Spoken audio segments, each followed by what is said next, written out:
Merhaba sevgili arkadaşlar, kanalıma hoş geldiniz. Görmüş olduğunuz gibi yanımda bir Passat var.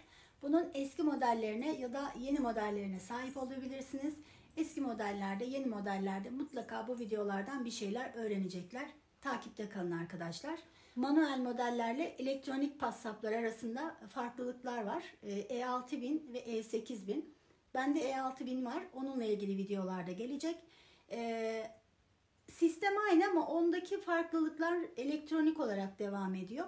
Mutlaka o makineye sahip olan arkadaşlar da, bu makineye sahip olan arkadaşlar da burada detaylar konusunda bilgilenecekler. Tekrar söylüyorum, takipte kalın. Passat dediğiniz zaman arkadaşlar şu görüntü aklınızda kalsın. Çift yataklı bir makina gördüğünüz gibi. Aldığınız zaman da çift yatak olarak alacaksınız. Diğer makineler gibi ayrı ayrı alma şansınız yok.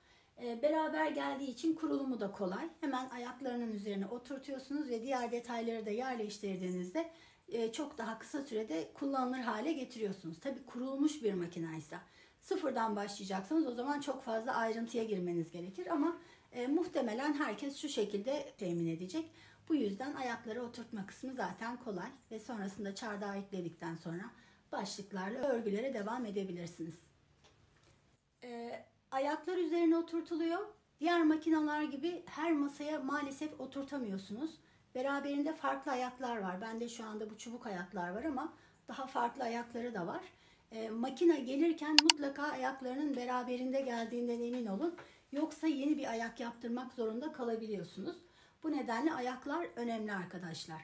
Başlıklarda renklilikler olabilir. Yeşildi, beyazdı, kırmızıydı. Bu farklılıklar da yine çok fazla değişiklik sergilemiyor.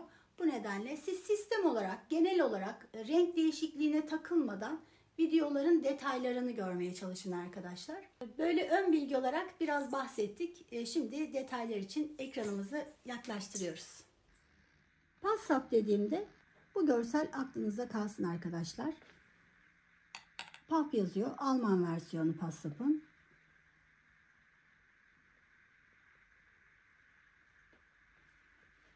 Şimdi detayları birazcık daha yakından aktarayım.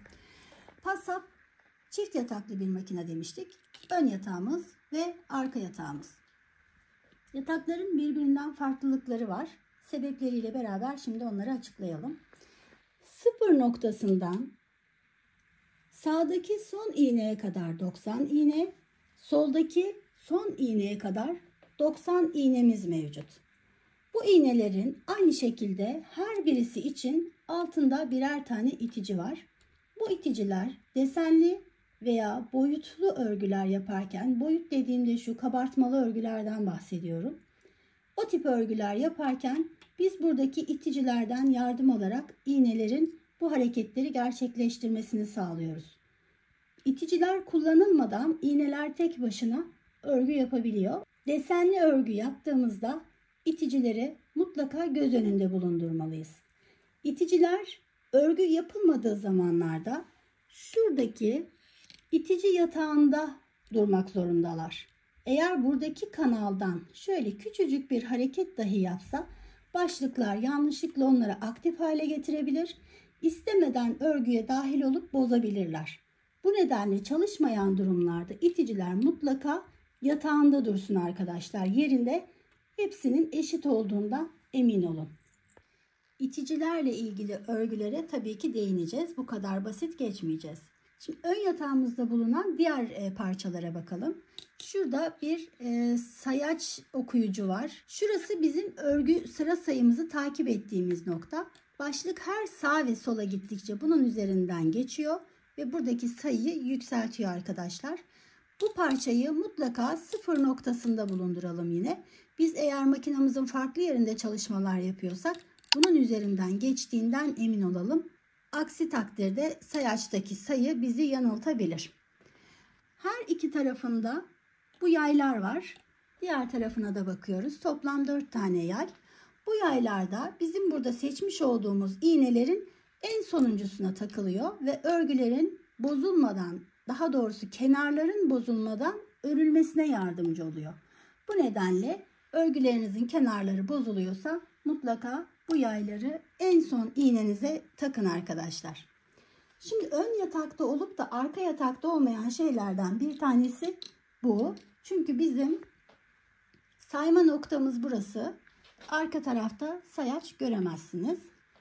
Ön tarafta olması görmemiz bakımından daha kolay. Bu nedenle ön yatakta konumlandırılmış. Arka tarafta olmayan şeylerden bir tanesi de şuradaki tırtıklı ray arkadaşlar. Sebebi de şu. Biz kart okuyucuyu desenli örgüler yaparken bakın buradaki raya takıyoruz ve buradan kartı takip ediyoruz. Yine biz desen sınırlandırmalar yaparken bu kısımdan faydalanıyoruz. Bu nedenle elimizin altında kolay ulaşılabilir olması bizim açımızdan avantaj. Şu sebeplerden dolayı da bu ray arka tarafta yok. Izgara da diyebiliriz, ray da diyebiliriz. Artık ismini nasıl arzu ederseniz öyle düşünün. Bazen makinalara dahil olarak gelebiliyor, dahil olmadan da gelebiliyor. Ama şunu bilin, eğer şu tırtıklı kısım yoksa bunu takamayacağınız için dekolu çalışmalar yapamazsınız. Bu da aklınızda detay olarak kalsın. Ön yatakta olan bir de çark kolumuz var. Bu çark kolu sağa ve sola dönüyor arkadaşlar. Buradaki iğnelerin çalışma şekillerini buradaki kolla kolaylaştırıyoruz. Sağa ya da sola kaydırabiliyoruz. Ya da bazı desenleri yine bu kol sayesinde yapabiliyoruz. Şuradaki sayıları takip ederseniz ben buradan kolu çevirdikçe şuradaki oku takip edin.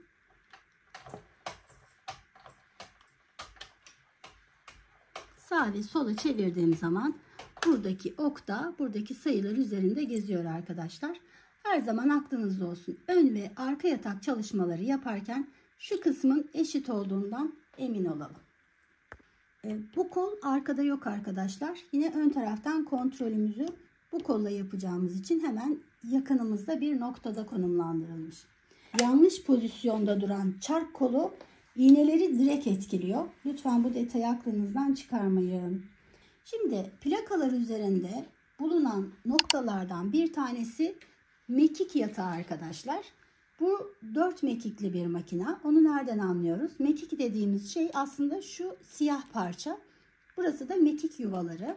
Biz renkli örgüler yapacağımız zaman mekiklerimizi buraya takıyoruz ve altındaki şu nokta sayesinde sıralamalar yaparak her iki sırada bir bu mekikleri örgümüze dahil ediyoruz. Her iki sırada bir burada hangi mekiği hangi noktada konumlandırdıysak buradaki şu noktadaki mekik buradaki mekiklerle değişim yaparak örgümüze renkleri aktarıyor.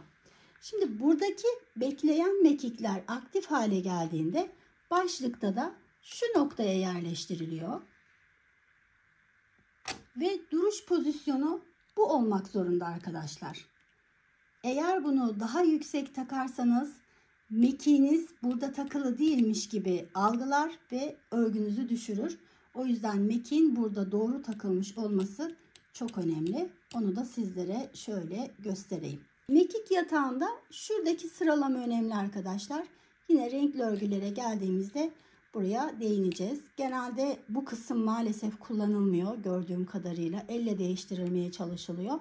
Ama bu büyük bir kolaylık. Bunu da yine hatırlatayım.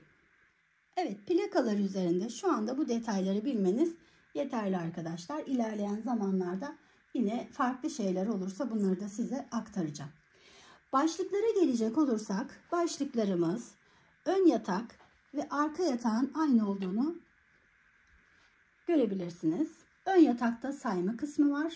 Bu arka yatakta yok. Çünkü bizim görebileceğimiz bir yerde olması için ön tarafa konumlandırılmış. Arkada sayıyla ilgili bir görsel bulamazsınız arkadaşlar. Makinede örgümüzü şekillendireceğimiz yer burası. Komutları verdiğimiz nokta burası. Brother'da anlattığım gibi burada da yine örgüleri şekillendirmek için buradaki komutları kullanmanız gerekiyor. Bu komutlar doğrultusunda örgünüz şekil alabilir, desen yapabilir, renklenebilir. Bu nedenle buradaki komutlardan her zaman emin olmanız gerekiyor. Biz bazı örgülerin her iki yönüne de aynı desenler verebiliyoruz. Bu nedenle burada gördüğünüz noktalar bize aynı özellikleri seçebilme imkanı sunuyor. Ve şöyle de düşünebilirsiniz. Örgümüzün Sadece ön plakasını ya da arka plakasını da desenlendirerek örebilirsiniz. O zaman buradaki komutları ayrı ayrı seçebilirsiniz. Bu da büyük bir avantaj. Brother ve Silver'da biliyorsunuz ki iki başlık birbirinden farklı ama burada şu fark dışında farklılıklar yok. Bu nedenle iki farklı yatağı da desenli yapabilirsiniz ama şunu unutmamanız lazım. Bizim kart okuyan parçamız ön yatakta takılı. Bu nedenle kartlı örgüler için bunu söylemiyorum. Manuel çalışmalar için söylüyorum. Bu önemli bir nokta. Yani ben buraya kartı taktım, örgümün her iki tarafından da aynı görüntüyü alayım diyemezsiniz. Bunu E6000'de yapmıyor. Sadece E8000 yapıyor. Onun da çalışma sistemi çok farklı arkadaşlar. Böyle bir başlıkla karşılaştınız ve ne yapacağınızı bilmiyorsunuz.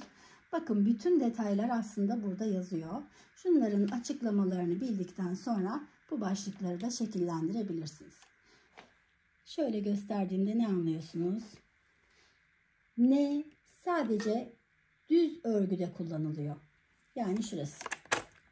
Burayı neye aldığınızda sadece düz örgü yapıyorsunuz arkadaşlar. Buradaki her şeyi iptal etmiş oluyorsunuz. Onu da nasıl anlıyoruz? Bakın CX, DX, HX, AX, BX, EX, FX ve GX. Bakın hepsi burada yazıyor. Yani biz burayı kullanacaksak mandalımızın mutlaka X'te olması gerekiyor. Burası N'de ise burası kullanılamaz arkadaşlar. Dediğim gibi şurası zaten şu iki başlığında özet olarak burada duruyor. Yine burada bir ip ayarımız var. İnce ipler için küçük sayıları, kalın iplerimiz için büyük sayıları seçiyoruz. Yine 100 gramda kaç metre olduğuna bakarak uygun ip tercih ediyoruz ve uygun ipli örgümüzü yapıyoruz. Başlıklarda yine çok önemli noktalardan bir tanesi olan oklar var. Aynı şekilde arka tarafta da oklarımız mevcut. Bu oklar ne amaçla kullanılıyor size onu söyleyeyim. Desenli çalışmalarda buradaki iticilerin hareketini belirleyen nokta oklar. Eğer biz burada tek oka basarsak buradaki seçmiş olduğumuz iticileri iğneleriyle beraber çalıştırır. Eğer biz çift oka basarsak bu defa yukarıda çalışan iticilerle itici yatağından çıkmış olan iticilerin yerlerini değiştirerek gider ve gelir. Bu nedenle biz desenli bir örgü yapıyorsak itici, oklar ve komut üçlüsünün beraber çalıştığını bilmemiz gerekiyor. Bizim desenle ilgili herhangi bir problemimiz varsa dönüp bakacağımız nokta iticiler olacak arkadaşlar. Çünkü iğneleri iticiler şekillendiriyor demiştik. Bir de şunu aktarayım size. Mekiğimiz burada arka yatakta takılı. Bu nedenle biz buradan başlığımızı ayırdığımızda şu şekilde ön yataktaki başlığı yine kullanamayız. Çünkü mekik ve ip arka yatakta takılı. Bunu mümkün olduğunca birbirinden ayrı kullanmayın arkadaşlar. Hangi yatağı kullanmak istemiyorsanız GX'e yani boşalmanız yeterli. Yine şurada bakın sıyırıcılarımız var. Bu sıyırıcılar yine örgülerin aşağıya baskılanmasını sağlıyor. Bunlarla ilgili detaylara daha sonra tekrar gireceğim. Yine her makinede olduğu gibi bu makinede de çardak var arkadaşlar. Şöyle göstereyim. İpimizi buradan geçiriyoruz düzgün bir şekilde. Çardağımızdan gelen ip buradaki mekiğe üst taraftan şuradan girecek, alt taraftan iki yatak arasından çıkarak örgümüze dahil olacak. Burada bir kart okuyucumuz var. Kart okuyucu tamamen dekosistem ve kartlı örgülerle alakalı. Bu nedenle bu videomuzda değil de daha sonraki videolarımızda bu konuya detaylıca değineceğiz arkadaşlar. Zaten en büyük isteklerden bir tanesi kartlı sistem nasıl çalışıyor, desen nasıl yapılıyor olmuştu. Bu nedenle bu konularda ilerleyen videolarımızda olacak. Evet, genel olarak makinamıza şöyle baktığımızda Passat örgü makinesi bu arkadaşlar. Detaylar dediğim gibi sonraki videolarda. Yine bu makinede diğer makineler gibi ağırlıklar ve tarak kullanılıyor. Şu iki yatak arasından aşağıya inen örgüyü aşağıya bir şeyin çekmesi lazım. Bu nedenle taraklarınızı ve ağırlıklarınızı da örgü esnasında makinenize yakın tutun arkadaşlar. Düzgün bir ip geçişiyle tabii ki burada da düzgün örgüler yapmak mümkün. Önemli olan bütün detayları gözden kaçırmadan takip etmek. Buradaki başlıklar, iğneler, işte çardaktan gelen ip, bunların hepsine müdahale edebilecek şekilde bütün duyu organlarınızla örgüye kendinizi adayacaksınız arkadaşlar. Bunu böyle altını çizerek söylüyorum. Hani görmedim, duymadım, bilmiyorum, ip takılmış, ilmek kaçmış gibi şeylerle karşılaşmak istemiyorsanız kendinizi örgüye teslim edin. Bütün bu samimiyetinizle de örgülerinizin sonucuna ulaşın arkadaşlar. Evet, bugünkü videoyu da yine böyle bir görselle bitiriyorum. Umarım herkes için güzel bir video olur. Bilmeyenlere duyuralım, ulaştıralım. Takiplerinizi ve yorumlarınızı esirgemeyin. Destekleriniz, hep söylüyorum, kıymetli. Kendinize iyi bakın diyelim. Hoşça kalın.